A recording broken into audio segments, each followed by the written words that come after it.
मिशु कुमार मंडल जैसा लड़का जब खड़ा होता है तो उसको कॉकरोच की तरह से कंपेरिजन किया जा रहा है। जिस प्रकार से अभी कॉकरोच जनता पार्टी का उदय हुआ है सोशल मीडिया में ही भले, तो क्या लगता है कि युवाओं को इस ओर भ्रष्ट सिस्टम की ओर आना चाहिए? हीरालाल महतो जी वो एक लड़ाकू नेता हैं और रजनी रवानी जी वो जेल कैम्प में भी पूर्व में हमारे साथ रहे थे। अब वो कोई भी पार्टी में रहे तो वो लोग एक धीरे से मुहिम छेड़ रहे थे कि हम कोयला के अगेंस्ट में हम लोग एक चालू करें कि घर के नीचे से कोयला निकाल लिया जा रहा है और घर बाद में धंस जा रहा है। ये हाल है। आजसू पार्टी और जेल कैम्प पार्टी में अक्सर देखते हैं सोशल मीडिया में एक अलग ही तरह का वार चलता रहता है। दोनों एक दूसरे पे टिक्का टिप्पणी करते हैं और देखा जाता है तो एक ही समाज के ज़्यादातर लोग रहते हैं। तो इस लड़ाई को कैसे देखते हैं? आजसू वर्सेस जेल कैम्प बहुत ज़्यादा चलता है, Sudesh Mahto versus Jairam Mahto social media में एक नैरेटिव चलाया जाता है। दोनों पार्टी का एक एक विधायक, आजसू का भी जेल कैम्प का भी। आपको लगता क्या है कि कौन पार्टी ज़्यादा मजबूत है? जिला परिषद सबसे ज्यादा आजसू के पास है। पंचायत के प्रमुख देखिए, अब मुखिया देखिए। ये दावा कर रहे हैं कि आपके पास डेटा है? डेटा है मेरे पास। आप ही मीडिया से हैं, आप गिनती कर लीजिए कि किसके पास सबसे ज्यादा। इस वक्त हमारे साथ में आजसू के युवा नेता उत्कर्ष महतो और जेल कैम्प के पूर्व युवा नेता उत्कर्ष महतो हमारे साथ में है। इनसे जुड़ते हैं और तमाम झारखंड के मुद्दों पे बात करते हैं। जिस प्रकार से जेल का प्रकरण चल रहा है, कॉकरोच का प्रकरण चल रहा है, हीरालाल महतो का जो कल पिटाई किया गया है, उन सारे प्रकरण पे बात करेंगे और डिटेल में बात करेंगे। सबसे पहले उत्कर्ष जी बताइए, कैसे हैं आप? हम बहुत बढ़िया हैं और उम्मीद करते हैं आप भी बहुत बढ़िया रहे। चौथे स्तंभ को हमेशा हमेशा के लिए बहुत बहुत धन्यवाद, जो आप सवाल अपने बखूबी बहुत बढ़िया रूप से रखते हैं। धनबाद वाले प्रकरण को किस प्रकार से देख रहे हैं? क्योंकि ये पार्टी बेस पे था, आपके पार्टी के रजनी रवानी, प्रदीप महतो, हीरालाल महतो सारे लोग एक जगह इकट्ठे थे और पता चला कि बाहर से लोग आके अटैक कर दिए। मामला ये सुनने में आ रहा है कि लोग कमीशन खाने के लिए ये ज्ञापन वगैरह दे रहे थे और आंदोलन का प्रोग्राम वगैरह कुछ बना रहे थे और कुछ माफिया तत्व के लोग उस पर अटैक किए हैं। क्या है सच्चाई, बताइए। देखिए, सच्चाई, अफवाह तो ढेर फैलता है। अफवाहों में आप कितना उसमें प्रूफ आप कर सकते हैं उस पर डिपेंड करता है। तो जहाँ तक इन लोगों का बात है कि आंदोलन का जो भी ये लोग तय कर रहे थे कि हम लोग इस रूप कोयला खनन, अवैध कोयला खनन के अगेंस्ट में हम लोग आंदोलन को बड़ा करेंगे या जिला लेवल पर ले जाएंगे, तो ये लोग एक शुरुआत ही था। एक ये लोग मुहिम छेड़ ही रहे थे कि हम लोग पूरे जिला में, क्योंकि धनबाद कोयला का गढ़ है, जो कि आप कह सकते हैं 30 से 40% कोयला हम लोग ही देते हैं पूरे एक तरीका से कह सकते हैं इंडिया को, पूरे देश को हम लोग ही कोयला सबसे ज्यादा कंट्रीब्यूट करते हैं। तो धनबाद एक मेन गढ़ है कोयला का, तो वहाँ पे आज से नहीं, करीबन हम लोग से विनोद बाबू लोग के समय में भी अवैध खनन तो होता ही था। लेकिन आज जो चल रहा है, जमीन खोखला हो जा रहा है, मतलब घर के नीचे से कोयला निकाल लिया जा रहा है और घर बाद में धंस जा रहा है, ये हाल है। तो धीरे धीरे करके आजसू कोशिश कर रही थी। हीरालाल महतो जी वो एक लड़ाकू नेता हैं और रजनी रवानी जी वो जेल कैम्प में भी पूर्व में हमारे साथ रहे थे। वो लोग मतलब एकदम लड़ाकू लोग हैं। अब वो कोई भी पार्टी में रहे तो वो लोग एक धीरे से मुहिम छेड़ रहे थे कि हम कोयला के अगेंस्ट में हम लोग एक चालू करें कि एक जगह से चालू करते हैं, धीरे धीरे हम लोग फैलेंगे। तो इस चीज पे बहुत से सत्ताधारी लोग इन लोगों को नजर में बनाए हुए थे। जैसे कि पता चल रहा है कि दो व्यक्ति कांग्रेस से जुड़े हुए थे जो इन लोगों के ऊपर हमला किए। तो ये तो सत्ता का सबको नशा चढ़ा हुआ तो क्या लगता है कि सत्ताधारी लोग ही जो सत्ता में नहीं है विरोधी लोग को टारगेट कर रहे हैं? मेरे हिसाब से तो यही सही है, क्योंकि कांग्रेस से अगर जुड़े हैं तो कांग्रेस तो घटक दल का ही है ना। आप जिस तरीका से देख रहे हैं, झारखंड मुक्ति मोर्चा कांग्रेस और राजद का ही सरकार है, तो प्रशासन भी उन लोगों के ही हाथ में है। अगर कोई राजा राज कर रहा है तो उसका सेनापति तो उसका ही बात मानेगा। तो सेनापति कौन है? प्रशासन है सेनापति। इस राज्य में कई आंदोलन होते हैं, आपने भी कोयला के खिलाफ में आंदोलन किया तो इस प्रकार की घटना घटा। जेल कैम्प भी बहुत बड़ा आंदोलन किया था अपना भाषा खतियान आंदोलन को लेकर के। एक और लड़का आंदोलनकारी गिरिडीह आप ही का जिला का है, मिशु कुमार मंडल, वो लड़का इन दिनों गिरफ्तार है और कई लोग उनके समर्थन में खड़ा हो रहे हैं। कई लोग राज्यपाल के पास जाने का सोच रहे हैं, कोई अपने अपने स्तर से उनको मदद करने का प्रयास कर रहे हैं। उस लड़का के बारे में आप लोग क्या सोच रखते हैं? मिशु मंडल मेरे छोटे भाई की तरह है। व्यक्तिगत रूप से मेरा एक लगाव है, क्योंकि हम 1 से 1.5 साल से हम मिशु मंडल को सोशल मीडिया में देख रहे थे। वो जिस हिसाब से वो काम कर रहा था वो काबिले तारीफ है। और एक सामान्य घर से उठकर कोई भी युवा अगर आता है, कोई भी मतलब समाज का सुधारक बनना चाहता है, तो ये कोई गलत नहीं है। और इस चीज़ पे एक सीसीएल का मामला था, ये गिरिडीह जिला के सीसीएल का मामला था कि वहाँ पे एक व्यक्ति का हत्या कर दिया जाता है जो कि मिली भगत रहता है इंचार्ज का, वहाँ के मैनेजर का, वहाँ सीसीएल के पदाधिकारी का। उसके खिलाफ में आवाज़ उठाता, 12 घंटा में कोई मुआवजा तय नहीं किया जाता है, उसके खिलाफ मिशु मंडल आवाज़ उठाता है। तो वहाँ पे प्रशासन कहती है कि ये लोग पथराव कर रहे थे, इसलिए हम लोग इसके ऊपर केस करते हैं। आप लोग जब लाठी चार्ज किए और वहां पे आपको इमोशन भी देखना होगा। अगर किसी का हत्या हुआ, मेरे ही परिवार में किसी का अगर हत्या कर दिया जाता है, स्वाभाविक बात है मेरे अंदर उग्रता आएगा।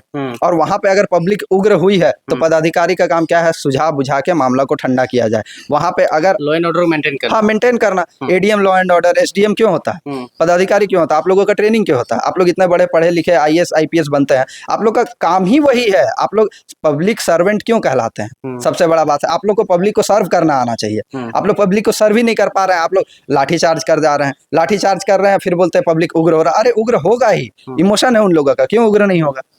तो मिशु कुमार मंडल जैसा लड़का जब खड़ा होता है, आपके जैसा युवा जब खड़ा होता है भ्रष्टाचार के खिलाफ, सिस्टम के खिलाफ, जहां करप्शन चल रहा होता है या गलत काम हो रहा होता है, तो उसको कॉकरोच की तरह से कंपेरिजन किया जा रहा है। जिस प्रकार से अभी कॉकरोच जनता पार्टी का उदय हुआ है सोशल मीडिया में ही भले, तो उसको कॉकरोच की तरह से कंपेरिजन किया जा रहा है। तो क्या लगता है कि युवाओं को इस ओर भ्रष्ट सिस्टम की ओर आना चाहिए, और कैसे आना चाहिए, किस प्रकार से काम करना चाहिए? देखिए सबसे पहला एक कथन याद आता है कि वीर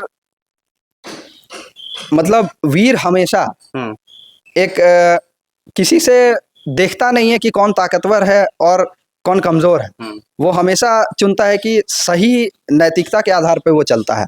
तो मिशु मंडल जो भी है, मिशु मंडल जो एक लड़का है, वो सीधा सा एक मतलब 20 से 21 साल का उम्र उसका रहा है, वो एक आंदोलन में आता है। अगर आंदोलन में आता है तो प्रशासन उसको टारगेट करती है, और उस जिला से मंत्री है माननीय सुदीप कुमार सोनू जी, और आपको जानकारी होगा कि अभी उनको सेकंड सीएम भी कहा जाता है, क्योंकि अभी तक में सबसे मजबूत स्थिति में जो मंत्री है वो सुदीप कुमार सोनू जी है। और किसी भी जिला में अगर कोई मंत्री है तो सीधा सा बात है प्रशासन उनके हाथ में रहेगा। तो हम तो यही कहेंगे कि मिशु मंडल को टारगेट किया जा रहा है, मिशु मंडल को टारगेट करके अंदर किया जा रहा है, कि क्योंकि वो एकदम सच्चाई को दिखाने का कार्य कर रहा था। जिस प्रकार से नीट का भी पेपर लीक हो जा रहा है, कल परसों एसएससी जीडी का पेपर लीक हो गया है, झारखंड में जब एग्जाम होता है तो वो तो लीक होता ही है। जिस प्रकार से तमाड़ में 100-150 लोग पकड़ाया गया था, तो छात्रों का मुद्दा आज भी वही है, समस्या आज भी वही है। कोई गरीब घर से, किसान घर से लड़का आता है, अगर वह मेहनत करके नौकरी लेना चाहता है तो वो मेहनत के दम पे नौकरी नहीं ले सकता है, ये सच्चाई है। देखिए हर किसी के मुताबिक एक लेवल का सक्षमता नहीं होता है। तो एक स्तर पे हम सक्षम नहीं है कि अगर हम बढ़िया स्कूल में पढ़े हैं तो ज़रूरी नहीं है कि दूसरा भी बढ़िया स्कूल में पढ़ सकता है। उस चीज़ को एक लेवल पे लाके हम लोग अगर खड़ा करते हैं कि तुम भी ये एग्ज़ाम दोगे, हम भी ये एग्ज़ाम देंगे, इसी चीज़ का तैयारी हम अलग रूप से कर रहे हैं, आप अलग रूप से कर रहे हैं, और इसके बाद अगर पेपर लीक होता है, चाहे वो राज्य का मुद्दा हो चाहे केंद्र का मुद्दा हो, तो ये गलत है। चाहे उसमें बीजेपी का हाथ रहे, चाहे जेएमएम का हाथ रहे, चाहे कांग्रेस का हाथ रहे, चाहे आजसू का हाथ रहे, चाहे झारखंड लोकतांत्रिक क्रांतिकारी मोर्चा का हाथ रहे, गलत है, वो गलत है। अच्छा, आजसू पार्टी और जेलकेम पार्टी में अक्सर देखते हैं सोशल मीडिया में एक अलग ही तरह का वार चलता रहता है, दोनों एक दूसरे पे टिक्का टिप्पणी करते हैं, और देखा जाता है तो एक ही समाज के ज़्यादातर लोग रहते हैं। तो इस लड़ाई को कैसे देखते हैं? आजसू वर्सेस जेलकेम बहुत ज़्यादा चलता है, Sudesh Mahto versus Jairam Mahto, social media में एक नैरेटिव चलाया जाता है। देखिए मुझे इतना नहीं जानकारी है, और ये व्यक्तिगत टिप्पणी राजनीतिक में हम लोग कभी सीखे नहीं है, और अभी तक हम ज़्यादा सोशल मीडिया में, जब से सोशल मीडिया आया है तो ये खटास बढ़ चुका है। और सोशल मीडिया जब नहीं था तो झारखंड मुक्ति मोर्चा हो चाहे आजसू के लोग हो, सब एक साथ एक थाली में बैठ के खाते थे। कल हमारा विचार अलग है तो कल हम दूसरे टॉपिक को लेके आंदोलन में रहेंगे, कल आजसू वाले दूसरे टॉपिक को लेके आंदोलन में, लेकिन आज हम साथ बैठ के एक थाली में खाएंगे। कल ये था, लेकिन जब से सोशल मीडिया आया है खटास कटु बहुत ज्यादा बढ़ चुका है। अच्छा, दोनों पार्टी का एक विधायक, आजसू का भी जेलकेम का भी, आपको लगता क्या है कि कौन पार्टी ज़्यादा मजबूत है वर्तमान में झारखंड में? देखिए हम जिस पार्टी में है, अगर मेरा व्यक्तिगत मानना आप बोलिएगा तो हम तो बोलेंगे आजसू ही है। आप कोई न्यूट्रल आदमी से ये सवाल कीजिएगा तो वो ज़्यादा बेहतर बता पाएगा। हम आजसू में है तो हम कहेंगे आजसू में, अगर आज हो सकता है जेलकेम में रहते तो कहते हैं जेलकेम ज़्यादा मजबूत है। तो ये न्यूट्रल आदमी से सवाल करना ज़्यादा बढ़िया रहेगा। राज्य का सिस्टम को कैसे देख रहे हैं? जिस प्रकार से कभी भी किसी पे कहीं हत्या हो जाता है, किसी पे वार हो जाता है, कहीं गोली भी चल जाता है, कल परसों चारों तरफ चला था जमीन विवाद में, तो इस प्रकार की घटनाएं घटती रहती है, कैसे देखते हैं लॉ एंड ऑर्डर को? आप देखिए हम बार बार एक ही शब्द का उच्चारण कर रहे हैं, राजा अगर राज कर रहा है तो सेनापति राज्य देखता है। तो लॉ एंड ऑर्डर जो है वो सेनापति के हाथ में है, और सेनापति है यहाँ का प्रशासन, राजा है यहाँ का सत्ताधारी दल।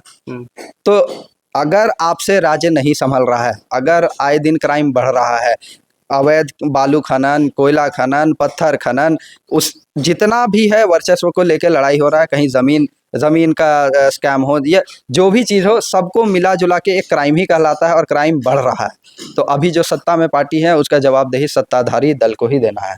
उत्कर्ष जी, आप युवा हैं, आपका फ्यूचर बहुत ब्राइट हो सकता है। क्या आप पॉलिटिक्स में ऐसा कहीं सोचे हैं कि आगे जाके विधायक का चुनाव लड़ना है वगैरह? देखिए अभी तक हम कुछ सोचे नहीं, हाँ, लेकिन मेरे पिताजी जिस जगह से तैयारी कर रहे थे, अभी कहाँ पिताजी से तैयारी कर रहे थे? गिरिडीह विधानसभा से मेरे पिताजी हमेशा से तैयारी कर रहे हैं, करीबन 2013 से वो कर रहे हैं। उनका किडनी ट्रांसप्लांट हुआ था 2009 में। उसके बाद भी उनको जब लगा कि नहीं, हम समाज सेवा अगर हमको करना है तो हमको कोई एक क्षेत्र चुनना पड़ेगा, क्योंकि हमेशा से एक झारखंड आंदोलनकारी का उम्मीद रहता है कि हम अगर किसी के लिए आंदोलनरत रहे, कुछ अगर हम हासिल किए, तो मेरा भी एक व्यक्तिगत सोच रहेगा कि हम इस जगह से बात को एक पटल पे रखें। तो उसके लिए मेरे पिताजी ने गिरिडीह विधानसभा चुना, और उनका सेहत अभी करीबन ट्रांसप्लांट को उनका 13 साल 12 साल हो रहा है। तो ज़रूरी नहीं है कि उनका सेहत हमेशा से एक ही रहेगा, उम्र जैसे जैसे बढ़ता है उस हिसाब से सेहत भी थोड़ा ढलता है। लेकिन हाँ, सबका आशीर्वाद है तो पिताजी आज बहुत सही सलामत, बहुत अच्छे से स्वस्थ हैं। लेकिन उनके साथ साथ जो हम रहे, बचपन से ही उनके साथ रहे, तो बहुत कुछ उनको ही देख के सीखे हैं, और उनके ही कर्म में, उनके ही क्षेत्र में हम कार्य कर रहे हैं। ज़रूरी नहीं है, मेरा कोई लालसा नहीं है, टिकट अगर मिलेगी तो चुनाव लड़ेंगे, टिकट मैंने नहीं निर्दलीय लड़ सकते हैं क्या? नहीं, वैसा कोई मेरा मनसा नहीं। लड़ेंगे तो किसी ना किसी पार्टी से ही। अगर पार्टी कहेगी या किसी को, पब्लिक को लगेगा कि ये कार्य करने लायक है तो चुनाव लड़ेंगे, नहीं तो मेरा चुनाव में कोई वैसा दिलचस्पी नहीं है। कई इंटेलेक्चुअल लोग, बुद्धिजीवी लोग का ये कहना है कि झारखंड के जितने भी पार्टी हैं सभी एक मंच पर आकर के अगर चुनाव लड़ेंगे या इलेक्ट्रल पॉलिटिक्स में आएंगे तो झारखंड का स्थिति बेहतर हो सकता है, क्योंकि अभी वर्तमान हालात स्थिति लोग सही नहीं मान रहे हैं। क्या ऐसा संभव है देखिए, या सही रहेगा? आपका क्या विचार? मेरा सोच बहुत विपरीत है इसमें, क्योंकि लोकतंत्र है, सब पार्टियां को अलग अलग लड़ना चाहिए। बिल्कुल लड़ना चाहिए, लेकिन आप भी गठबंधन में है, अगला पार्टी भी गठबंधन में है। नहीं, एकदम गठबंधन में है तो हम लोग चुनाव लड़ने के बाद गठबंधन में है, ठीक है। बात यहाँ पे मेरा कहना है कि अगर पार्टी का कोई स्तंभ है तो हर एक पार्टी के एक कार्यकर्ता को मिलना चाहिए स्टैंड की हम इस जगह से चुनाव लड़े, या फिर हम मुखिया का चुनाव लड़े, जिला परिषद का चुनाव लड़े, या कोई भी एक पटल पे हम लोग अपना जनप्रतिनिधि चुनने का मौका दे पब्लिक को। तो इससे हम लोग का संगठन भी मजबूत होता है और लोकतंत्र बहुत अच्छा से खुशहाल रहता है। अच्छा, पंचायत चुनाव आने वाला है, चुनाव से याद आया, क्या आप लोग का तैयारी है पंचायत चुनाव में अपने प्रत्याशी, मुखिया, वार्ड, जिला परिषद वगैरह प्रेजेंट करेंगे या फिर स्वतंत्र छोड़ देंगे जो जहाँ से लड़े?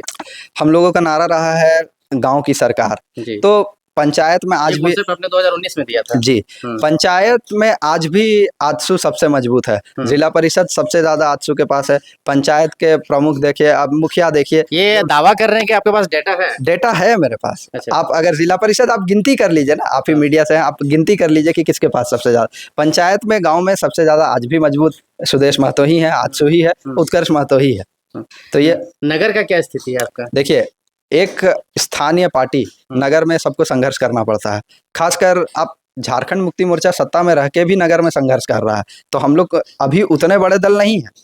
आप अगर ऐसा नहीं है कि हम कोशिश करेंगे तो नहीं हो सकता है, हम लोग कोशिश कर रहे हैं, संघर्ष कर रहे हैं, देखिए क्या होता है।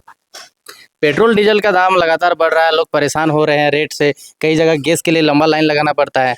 एज ए ह्यूमन बीइंग आप इस चीज़ को कैसे देखते हैं, अगर पॉलिटिकल टिप्पणी को छोड़ दिया जाए तो?